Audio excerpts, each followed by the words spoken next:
Israel, India, UAE, and the United States. So I think there is a lot of churning, Amritpal, that is taking place in that region in West Asia. And this could definitely be an element of those changes and that rapid transformation that is coming about in this region. Okay. Amritpal. So what does it mean for the Jamaat now, the Tablighi Jamaat? If their funding is cut, they have, a wide network in about 150 countries. Would other countries follow suit? Malaysia, Indonesia, Pakistan maybe? What could be the implications of that? How do you see this playing out? Well, I think definitely it will have a very significant impact, Amritpal, on the activities. You know what, they hold these ijtimas, they hold these chillas, as they call them, the tours of large number of the Tablighi followers. They go all over the world and they have sort of, preaching sessions. You would remember, you mentioned about it yourself, that there were a large number of, there was a big congregation of the Tablighi Jamaat taking place here during the time of COVID. And in fact, some of the last people who had come to participate in that congregation, they have left only very recently, just about 2 weeks ago, because there were a large number of charges against them that they had been by their activities, they had not been following all the COVID appropriate protocols, and they had assisted, they had contributed to spreading of the pandemic last year. So the cases had been lodged, they had been all over the country. They were in Hyderabad, they were in Bihar, in Patna, they were in Bangalore, they were in so many cities around the country. And it was mentioned, and of course, even in Hazrat Nizamuddin in Delhi. So it was mentioned that they were not following the appropriate protocols. So, in terms of activities of the Tabligh, yes, I think it definitely is going to have a very significant impact on their activities. But whether in South Asia and Southeast Asia, they will, completely fold up or something, I am very doubtful about that, because I think Saudi funding was only one part of it. There are other supporters, for instance, I think there are countries like Oman and Qatar, where they are still allowed to carry on their activities, and Qatar has also been funding these activities. So maybe the scale of activities might come down.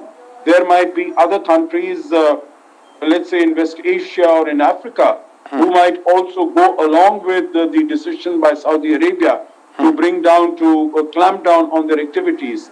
But I don't think it will, deal a mortal blow to the existence of Tablighi Jamaat. I think they will continue to exist, but maybe at a much lower level of activities. Okay. All right. Ambassador Sajanhar, what is your assessment? Do they actually pose the threat of, are they as fundamentalist, say, as or as radical as, say, the Taliban? Are they really the gates of terror? What really are the Tablighs?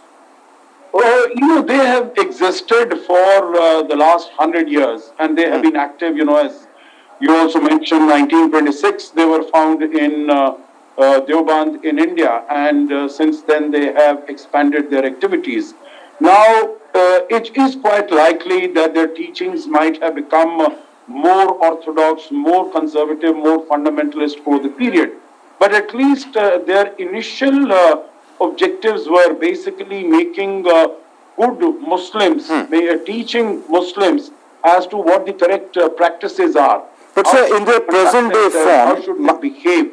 How should they dress themselves? What is the sort of language that they should adopt? So in that context, they have been not as extremist, as fundamentalist, definitely as the Wahhabis and the Salafis. But it is quite likely that their activities in more recent years have become much more conservative. They have led to a lot of doubts and questions being raised by different countries Okay. in terms of what their intentions are, what their All right. objectives are. Is Okay. it only to continue to make a good Muslims of those who are already following Islam, or is their agenda something bigger and more forward-reaching? So Okay. I think that is something that different countries will have to assess. They will have to have good intelligence on Okay. what their activities are, and then take appropriate measures and Okay. appropriate actions. All right. But to respond to your question, the initial aspects of the Tablighi Jamaat were quite different from the Wahhabis, definitely from the Taliban, which is an extremist form of implementing the Sharia in terms of rights of minorities, rights of women, in terms of whether they should be allowed to go to school, to education, go out of their homes. So while Saudi Arabia is opening up, Taliban with Okay. its interpretation All right. of the Sharia has been All right. focusing on closing down Okay. as far as Afghanistan is All right. concerned. Amit. Let me bring in RSN Singh. Sir, let me pose the same question to you, which I posed to Ambassador Sajjan Har. How dangerous are the Taliban, are the Tablighis, as the Saudis call them, danger to society, gates of terror? Are they really that? If not, do they have the potential to become that? How concerned should the world be about who they are and what they are in their present form, or where they could go? No, they're the ones who create this ground for jihadi recruitment. Though they may say, there is a spiritual side to it, and they believe in only proselytization. But I don't know. I mean, millions of adherents, their animals get together and drive it. I mean, the Pakistani generals, the Pakistani ISI chief, they are regular. I mean, so many, Pakistan ISI chiefs who were very, very active, very active as far as the Tablighi Jamaat is concerned. So it is definitely pan-Islam and more exclusive to the subcontinent. And let me give you some background to this. This was at a time when Saudi Arabia had not come even into existence as a modern state, as a state. It was only in 1932 that Saudi Arabia came in existence, and this was also in the backdrop of the Khilafat movement. There was nothing. This lie has been banded so. Outrageously. Khilafat was actually a caliphate movement. When that collapsed, so it gave rise to many of these, what do you say, these, jihadi urges. And it was, and at the same time, what was happening is that lot of people were leaving Islam, and they were, in today's term, you can call it Gharwapsi, was happening. And that was the time, if people who know history, one Swami Sardanand was killed. And when they don't believe in Wahhabi type, what is the difference between Wahhabis and Barelvis? The difference is the importance that they accord to Prophet Muhammad. The Saudis, the Saudi brand of Islam says that he was just a messenger. He was a via media, that's all. While the other, Barelvis feel that he was a godly figure. And he if not worshipped, he is at least worthy of worship. Okay. So that is the difference. So one is based on mazars.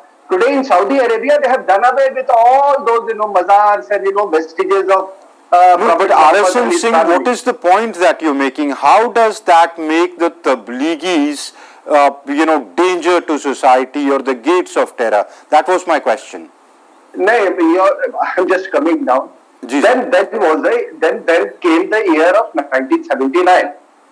I don't know if somebody should write a book. The year that was 1979, when this Khomeini revolution, the in Iran, Iranian okay. Shia revolution, in Iran, Khomeini revolution, and that was the time the entire geopolitical space was going in favor of Iran, the Shiite Iran, and that is the time Saudi Arabia, flush with oil money, they pumped in lot of money in boosting these organizations. The organizations like Tablighi Jamaat and all over the subcontinent. There was a mushrooming of madrasas, Saudi aided madrasas, Saudi aided masjids, and that is the time when the Soviet invasion of Afghanistan had taken place, and it was actually jihad versus communism. So now the geopolitics has changed. The Saudis realize probably that boom, that oil boom is now it's a rapid decline. So they also have to think about post oil survival. Okay. In that scheme of things, Islamic fundamental jihadism, which was actually a weapon system, I call it a weapon system, Sure. is actually counterproductive, and that is why they have changed that. But the Muslims in our subcontinent, I mean, most of the Muslims in our subcontinent, they like to think, they like to think that they're Arabs. But actually, the Arabs never think that they call them Hindus. So it is typical to our subcontinent. Sir, I don't know about the every country, Pakistanis, look, but the Indian Muslims, majority of them think that they are from this soil. They believe in a very liberal Sufi kind of Islam. I'm not here to give anybody certificate. Okay. Whether they think or don't think, it hardly matters to me. You ask me as a Right. Tablighi Jamaat has huge congregations here also. And let me tell you, when there were accusations that they spread this coronavirus, I saw a lot of this, people, coming out in their defense. I was not the one. If somebody has come out in their defense, well and good. If somebody thinks that Tablighi Jamaat is a very spiritual organization, go ahead with it. You may also, everybody can join the Tablighi Jamaat. Where is the problem? But if you ask me that if it's a gateway to terror, yes, indeed it is a gateway to terror. Okay. There is absolutely no doubt about it. I don't like people from other countries, having huge congregations in the name of mazhab, not even in spiritualism. Consider the emerging realities. Held in a hybrid format, the summit seeks to convene industry experts, policy makers, scholars, scientists, and other stakeholders from all over the world to deliberate over 3 days on 3 comprehensive sub-themes: the future of technology, resilience and partnership, technology and innovation, roadmap to sustainability and inclusion, and globalizing emerging technologies, building digital capabilities. British Prime Minister Boris Johnson delivered the virtual address at the 6th Global Technology Summit. He said that it is India, the land of mathematical genius, Srinivasa Ramanujan, which is powering ahead with new technology. And External Affairs Minister Dr. S. Jaishankar also participated in the 6th Technology Meet via virtual mode in his conversation with the Director of South Asian Studies at the National University of Singapore, C. Rajamohan. The External Affairs Minister said that democracies in particular face some unique challenges stemming from technology. It has also been the great differentiator. It has determined the fate of nations, elevating the prospects of some, often at the expense of others. In a world that is more globalized and technology-driven, mastery of key domains has now become an expression of power and influence. Indeed, technology is today a metric to measure a nation's standing like never before. Within societies, its implications are no less significant and indeed no less transformational. It is a key governance tool that can define the quality of delivery. It is equally an extraordinarily effective communication medium that can change the very nature of politics. U.S. Secretary of State Antony Blinken reiterated on Tuesday a strong American commitment to its strategic partnership with Indonesia and to their engagement on the South China Sea. Blinken made the remarks after meeting with the Indonesian counterpart Retno Marsudi and after signing several joint agreements. Retno said that the United States was committed to increasing engagement at all levels with Indonesia. Blinken is seeking to highlight Southeast Asia's growing importance to U.S. foreign policy on the trip.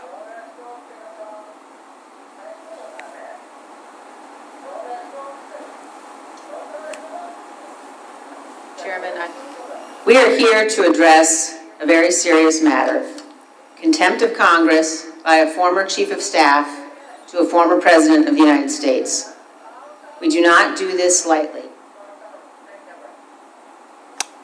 Well, this was about the U.S. Congressional Committee, which is probing the deadly January 6th assault on Capitol Hill, voted unanimously on Monday to seek contempt of Congress charges against Mark Meadows, who served as White House Chief of Staff to former President Donald Trump. The 7 Democratic and 2 Republican members of the House of Representatives Select Committee approved a report recommending the criminal charge sheet against Meadows by a 9-0 vote. The full Democratic-led House could vote as soon as Tuesday to approve the resolution. We are here to address a very serious matter.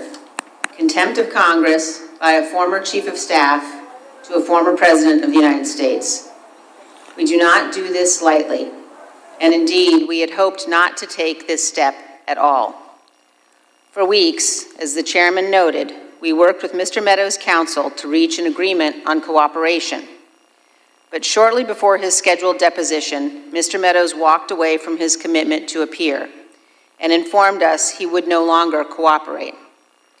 We believe Mr. Meadows is improperly asserting executive and other privileges.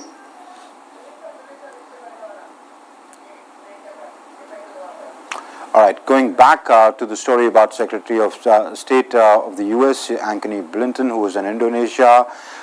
He on Tuesday made a strong commitment to its strategic partnership with Indonesia and to their engagement in the South China Sea. Essentially, it was a warning to China that do not consider open waters as your backyard. Take a look. U.S. Secretary of State Antony Blinken said on Tuesday that the United States would advance a free and open Indo-Pacific and deepen treaty alliances and defense and intelligence capabilities with partners in the region. During a visit to Indonesia, Blinken said everyone had a stake in keeping the world's most dynamic region free from coercion and intimidation, and in a veiled reference to China said the United States and some South China Sea claimants would push back against any unlawful action. We'll work with our allies and partners to defend the rules-based order that we built together over decades to ensure the region remains open and accessible. And let me be clear about one thing. The goal of defending the rules-based order is not to keep any country down. Rather, it's to protect the right of all countries to choose their own path, free from coercion, free from intimidation. In a speech at a local university, he added that China's aggressive actions in the South China Sea threatened more than $3 trillion in annual trade, and countries across the region were concerned and wanted that behavior to change. He stressed, however, that it was not about a contest between a US-centric or China-centric region.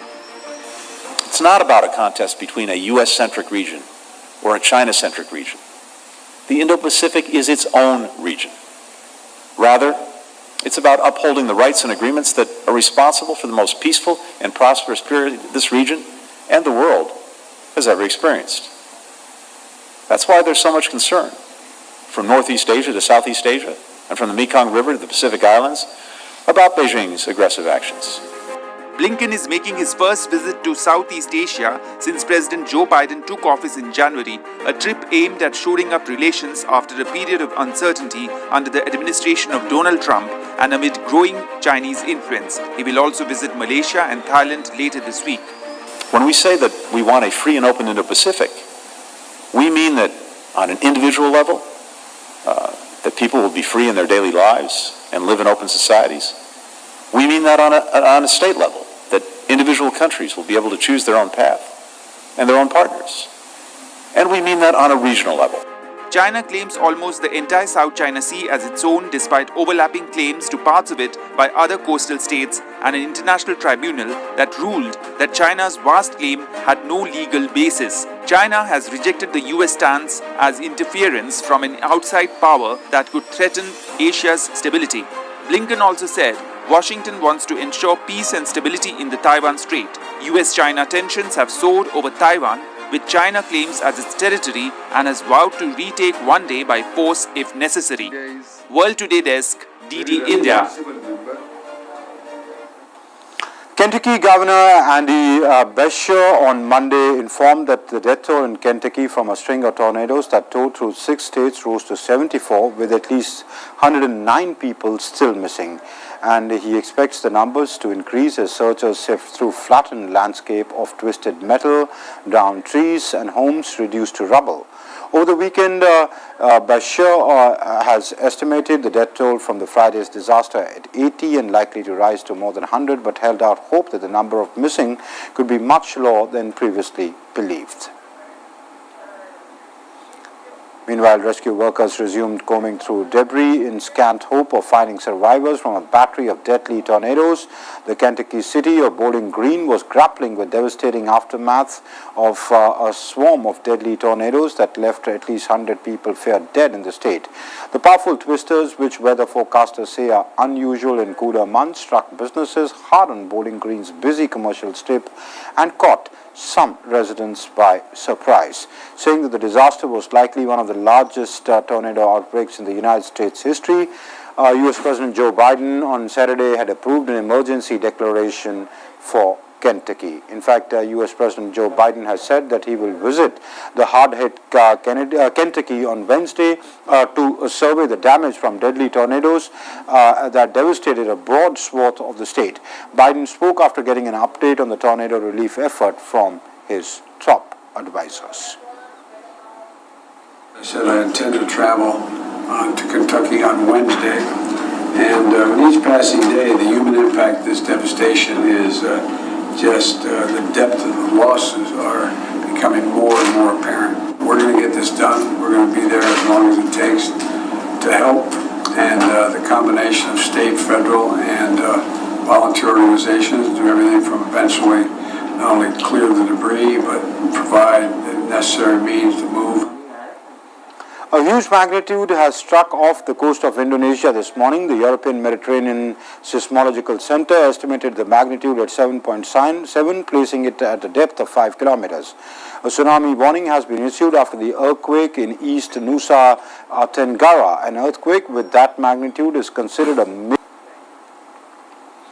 Abu Dhabi Crown Prince Sheikh Mohammed bin Zayed Al Nahyan hosted Israel's Prime Minister Naftali Bennett on Monday in the first ever public meeting between the UAE's de facto ruler and Israel's leader. Israel's ambassador to Abu Dhabi said that the issue of Iran was on the agenda for the talks which follow formalization of the Israel-UAE relations last year under a US-led regional initiative. While shared concern about Iranian activity was among the reasons for diplomatic moves, the UAE has also been trying to improve relations with Tehran. Before he flew home later in the day, Bennett's office said in a statement that Sheikh Mohammed had accepted the invitation to Israel. There was no immediate confirmation from UAE officials. A statement on the state news agency's WOM said that Sheikh Mohammed voiced hope for stability in the Middle East and that Bennett's visit would advance the relationship of cooperation towards more positive steps in the interest of the people and the two nations of the region. Bennett said he told his government to step up efforts to reach a free trade agreement with the UAE by the first quarter of 2022. But adding to the international stature of Lionel Messi, the Argentinian soccer star's face can now be seen from miles away in his hometown of Rosario. Artist Alessandro Ortiega painted Messi's likeness in a 69 meters mural on the side of an apartment tower facing the Parana River. Wearing the white and blue of his national team's uniform, the 7-time winner of Ballon d'Or award appears looking at the horizon with a hand over his heart and the number 10 of his jersey. Movie dramas The Power of the Dog and Belfast led nominations for annual Golden Globe in a year clouded by controversy. And the winner of the Golden Globes will be announced on January 9th, but the format of the ceremony is still unclear. And that's it then in World Today. Thanks for watching. Namaskar.